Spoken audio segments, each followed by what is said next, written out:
Ya pas kebetulan kan acaranya ada acara. Bukan. Ini kan bukan pekerjaan hari ini, Pak. Ini pekerjaan yang mesti dilakukan oleh ASN.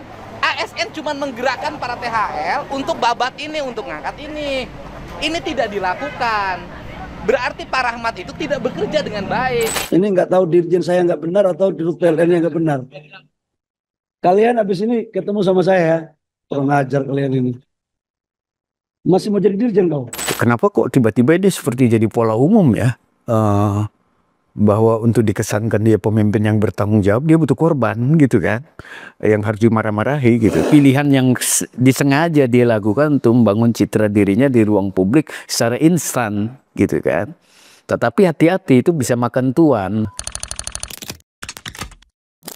Halo pemirsa, jumpa lagi di channel Buya Tafta. Marah-marah menjadi model para pejabat publik, langsung ke anak buahnya, dipertontonkan bahkan di depan siapapun. Nah ini kok kenapa jadi ngetren ya? Yeah. Kita akan bahas dengan Buya Tafta soal ini.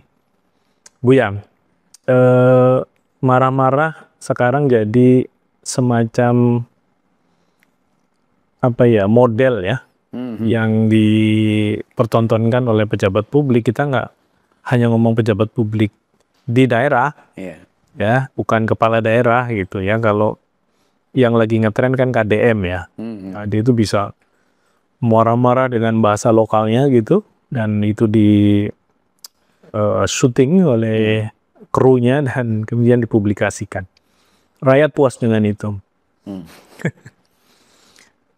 Di tingkat pemerintah pusat juga terjadi tuh.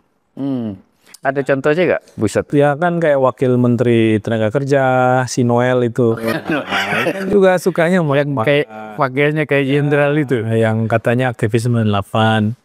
Kemudian terakhir Bahlil kemarin di temuan di DPR. Dengan komisi berapa itu ya? Dengan Komisi Energi ya. Karena yang dibicarakan tentu adalah soal isu-isu energi, PLN, direksinya itu juga dimarahi. Dan kesannya menjadi gagah gitu loh kalau udah marah-marah dan itu dianggap selesai masalahnya. Itu gimana Bu ya melihat fenomena yang aneh ini?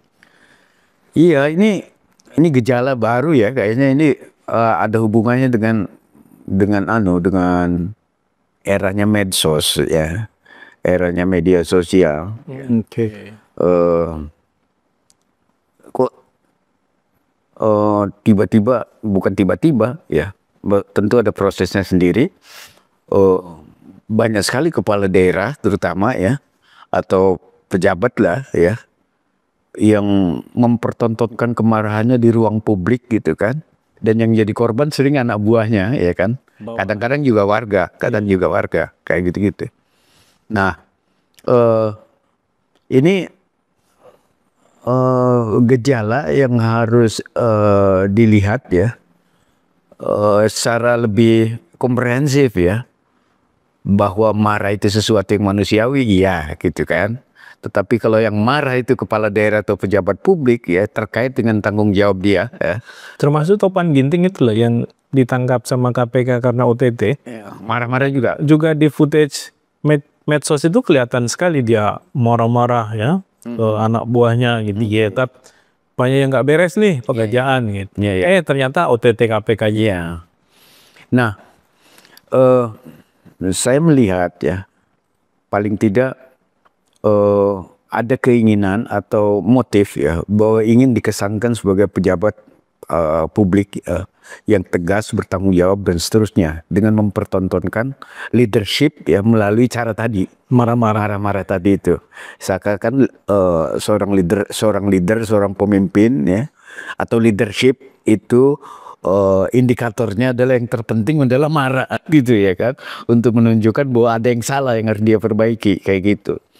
Nah, itu emang cara yang paling gampang ya untuk mempertontonkan leadership di depan publik, itu adalah marahin anak buah. Jadi Cara yang paling bodoh lah.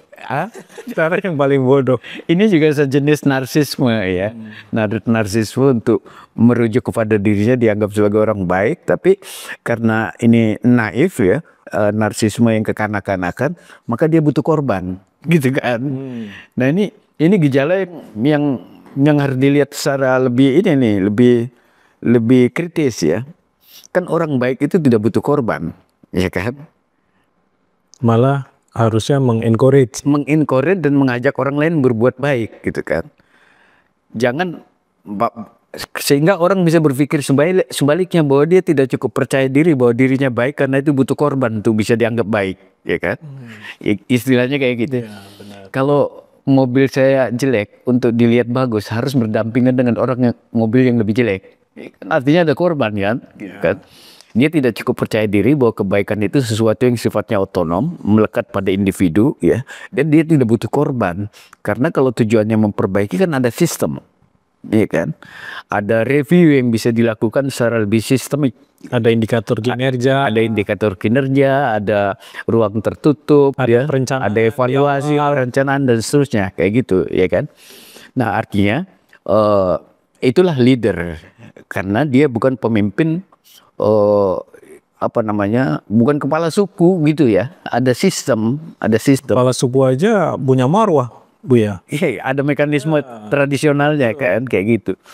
Dan dia dihormati karena alasan tertentu. Iya.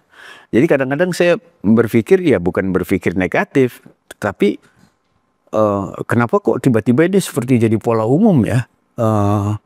Bahwa untuk dikesankan dia pemimpin yang bertanggung jawab, dia butuh korban gitu kan, yang harus dimarah-marahi gitu kan. Kadang-kadang saya kasihan juga sama yang dimarahi di ruang publik itu ya, kalau ngelihat anunya itu gesturnya kan, betapa dia tidak nyamannya segala macam, itu kan manusiawi gitu kan. Ya apalagi kan di publikasi segala macam. Masa mereka adalah orang dewasa. Iya, orang dewasa, punya anak, punya istri, segala macam kayak gitu. Kalau tujuannya adalah evaluasi terhadap kinerja, ya. Nanti di ruang kantor lah. Di kantor lah, jangan dipermalukan dia, tetapi intensif gitu ya. Intensif dalam pengertian serius ya. Atau bahkan sebenarnya marah-marah itu tanda dia gagal menjalankan. Makanya orang sebagai leader kayak gitu, karena itu kan cara yang paling gampang untuk menunjukkan dirinya baik harus ada korban. Gitu. Mumpung dia punya kekuasaan, tinggal marahin aja kan kalau ada kesalahan di ruang publik, gitu kan. Nah saya khawatir itu, ya khawatir, karena kebaikan maupun kebaikan yang dilakukan oleh seorang pemimpin, ya itu kan butuh waktu untuk benar-benar dianggap baik. Maksudnya gimana? Publik akan mengatakan dia baik itu bukan dengan cara instan melihat dia marah, tapi melihat bukti kerja yang dia lakukan itu kan take time, iya kan? Nah, jadi saya sering menggunakan logika ini. Orang suka dan tidak suka itu butuh waktu dan alasan, gitu loh, ya kan? Berikan rakyat alasan yang cukup dan waktu yang cukup untuk mengatakan kita baik. Serangkaian bukti harus dia berikan melalui kinerja dia sebagai pemimpin. Kayak gitu, sehingga ada bukti yang cukup kuat, rakyat suka. Tapi memang mungkin karena ini era medsos ya Bu ya. Iya. Jadi aji mumpung juga sekaligus mau jualan nih. Akhirnya kan orang berspekulasi kayak gitu kan, yang oleh Luhut dianggap suudzon, buruk sangka. Padahal tidak relevan istilah buruk sangka untuk pejabat publik. Yang ada adalah rakyat kritis gitu kan. Buruk sangka itu kan hanya relevan pada hubungan yang sifatnya personal ya, privat segala macam kayak gitu. Tapi kalau terkait dengan kebijakan publik, kinerja publik, perform pejabat publik dan seterusnya, ya rakyat kritis itu bukan, nggak ada hubungannya dengan masalahnya Ibu ya. Kalau leader yang paling atas itu kan seakan-akan punya kebebasan tanpa batas untuk marah-marah ke anak buahnya. Dia sendiri sebagai pemimpin nggak punya indikator kinerjanya. Makanya tadi kan, karena kalau untuk berbuat baik serius dalam pengertian yang sistemik ya, yang terorganize ya, yang terukur ya, dan seterusnya itu kan take time. Take time dan ada ilmunya, ya kan. Tapi ada dua Bu ya, selain marah-marah, juga jawaban yang paling ampuh. Saya tidak tahu. Buang badan. Kalau sudah viral, sudah rame, dan itu menunjukkan itu adalah tanggung jawab dia untuk menjelaskan, menyampaikan, merespon. Tapi dia seakan-akan nggak mau mengambil peran untuk bertanggung jawab. Ya jawaban paling amannya ya saya nggak tahu. Kalau gitu gampang itu caranya, dipancing aja, ceritakan hal-hal yang baik, pasti dia tahu. Oh itu emang saya sudah rencanakan, karena saya berpikir bahwa ini sangat dibutuhkan oleh rakyat, bla bla bla bla, karena itu saya kontrol betul prosesnya kayak gitu. Langsung klaim tuh. Langsung klaim bahwa itu adalah bagian dari produk yang dia lakukan atau hasil kinerja dia. Tapi kalau hal-hal buruk kan paling gampang, nggak tahu lah, masa mengakui keburukan gitu. Iya benar sih. Masalahnya itu ya soal bagaimana tetap bersikap genuine di depan banyak orang. Iya. Jadi beda model marahnya Risma dulu ya waktu di Surabaya, dengan yang sekarang. Kalau Risma kan ya saya tidak tahu apa. Memang otentik begitu. Iya, otentik, genuine, karena dia buktikan juga melalui pelayanan publik dan seterusnya, perbaikan taman. Kalau kita keliling ke Surabaya ya sama tuh, bersihnya kan bukan main tuh. Sampai waktu itu saya keliling Surabaya ya, sopir ya, driver yang saya sewa itu dia menyediakan asbak di dalam mobil itu tuh. Kalau Bapak mau merokok ini ada asbak katanya. Artinya tidak boleh membuang puntung rokok di jalan, gitu kan. Jadi kesadaran terpatri gitu ya. Iya, kayak gitu. Dan Ahok juga demikian lah ya. Ahok ya. Ahok kan juga stylenya memang apa ya, kabel telanjang dia. Iya, sumbu pendek lah. Kalau ada sesuatu ya reaksinya bisa sangat keras gitu, tapi juga konkret. Iya, kerja-kerjanya kan. Iya, yang sekarang ini kita lihat kan sebetulnya dalam keadaan biasa dia orang yang biasa-biasa, kalem, apa tiba-tiba setelah menjadi pejabat publik kok ikut-ikutan jadi kabel telanjang gitu kan. Iya. Tapi gini Mas Adnan, ini nggak bisa dihindari karena memang ini ruang publik semakin terbuka ya melalui media medsos ini ya. Tergantung siapa yang memanfaatkan, rakyat memanfaatkan media untuk melakukan kritik atau puja-puji, kemudian pejabat publik juga memanfaatkan itu untuk membangun citra dirinya segala macam. Ini nggak bisa dihindari, ya kan. Tetapi ini sifatnya gejala yang sangat sementara, tidak genuine, ya kan, tidak genuine. Karena tadi itu kalau yang genuine dia harus memberikan bukti nyata. Itu yang saya bilang, berbuat baik itu untuk dapat pengakuan butuh waktu dan alasan. Mungkin kalau dalam kasus Bahlil karena dia baru ditegur Prabowo ya. Iya. Kau jadi menteri itu beruntung aja. Miliknya kayak gitu. Iya kan. Itu Prabowo-nya yang tega. Itu padahal di depan banyak orang juga. Habis Prabowo juga ngajarin sih memalukan di depan banyak orang. Iya. Nah kalau gitu menjadi ada penjelasan lain, dia marah itu adalah bagian dari persembahan terhadap atasannya, gitu kan? Artinya yang satu mendapat persembahan, yang satu korban kan? Ada kalau kita lihat di kasus lokal ya, memang ada beberapa tipikal leadership yang berbeda, tapi bisa menghasilkan output yang sama. Iya iya. Misalnya tadi Buya menyebut Risma dengan style genuine yang memang suka marah-marah gitu ya. Sidak segala macam, dan itu diakui warga kota Surabaya. Terbukti dia terpilih kembali kan dalam pilkada. Begitu juga dengan misalnya kalau kita ngerujuk ke kasusnya Nurdin Abdullah sebelum di OTT ya. KPK dulu kan Bupati Bantaeng 2 kali berturut-turut gubernur pilih sebagai bupati di Bantaeng. Stylenya kalem. Ya, dia tidak bisa tuh marah-marah, itu bukan gaya dia lah. Ya, marah-marah itu bukan gaya dia. Dia lebih sistemik membangun kebijakannya, dan akhirnya juga cukup besar dukungan publik terhadap dirinya ketika maju lagi untuk menjadi bupati di periode kedua. Kalau tidak salah sampai 60% suara yang dia peroleh gitu ya. Meskipun sayang setelah jadi gubernur dan berapa lama kena kasus KPK. Artinya sebenarnya untuk membangun, memperbaiki daerah itu bisa dengan gaya marah-marah, tapi dilanjutkan dengan rencana-rencana yang lebih jelas, terukur, sistematik, ya, dan juga terus diawasi. Ya, proses mengimplementasikan, mengeksekusinya, atau dengan gaya yang kalem tapi juga sama. Ada pendekatan-pendekatan sistemik untuk memperbaiki situasi gitu. Nah, yang jadi problem itu kan ketika marah-marahnya itu berhenti di situ. Dan kemudian setelah itu ya hilang aja ya itu masalahnya apa gitu ya, kenapa dia marah-marah gitu. Tapi ya setelah itu semua kembali ke tabiatnya masing-masing. Ya, situasi yang sama juga dihadapi oleh warga. Mungkin banjir juga terus dihadapi lagi, gitu kan? Terus apa gunanya marah-marah gitu? Itu dia, makanya bagi seorang pemimpin marah itu bukan pilihan model gitu loh, ya kan? Harusnya. Iya, bukan pilihan dia, ya kan? Kecuali memang karakternya begitu ya.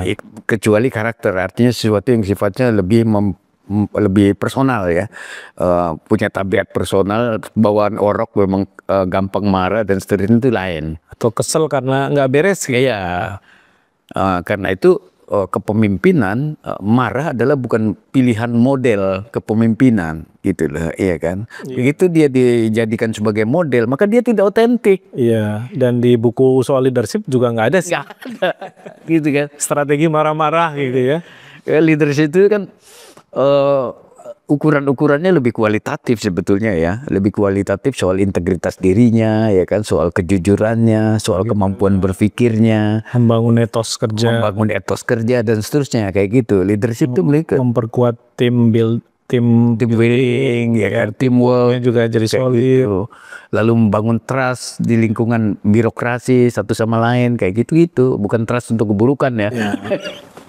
Kayak gitu. Jadi leadership sama sekali nggak ada hubungannya dengan soal temperamen marah dan tidak marah kayak gitu. Karena leadership itu sebetulnya lebih melukiskan karakter yang sifatnya kualitatif ya. Soal kejujuran, keikhlasan, keberanian, macam-macam hal. Maksud tanggung jawab. Nah kalau marah-marah itu belakangan ini kok kelihatan itu sebagai pilihan yang disengaja dia lakukan untuk membangun citra dirinya di ruang publik secara instan gitu kan. Tetapi hati-hati, itu bisa makan tuan gitu loh. Meskipun banyak orang juga tertipu ya. Iya. Karena akhirnya menjadi suka, menjadi cukup populer. Ya. Dan banyak fansnya juga akhirnya. Dan ini ada hubungannya dengan Mas Adnan ya, dengan politik yang bersifat elektoral, ya kan? Karena dia terutama yang masih periode pertama kan, dia pasti menginginkan periode yang kedua. Nah, ini momen naik lagi nih. Iya, ini momen yang bagus untuk membangun, memperbesar size likability warga terhadap kepemimpinan dia dengan cara-cara yang cepat dan instan kayak gitu. Sehingga kalau disurvei Mas Adnan masuk ke periode kedua udah disenangi oleh rakyat 90%, ya kan? Kayak gitu.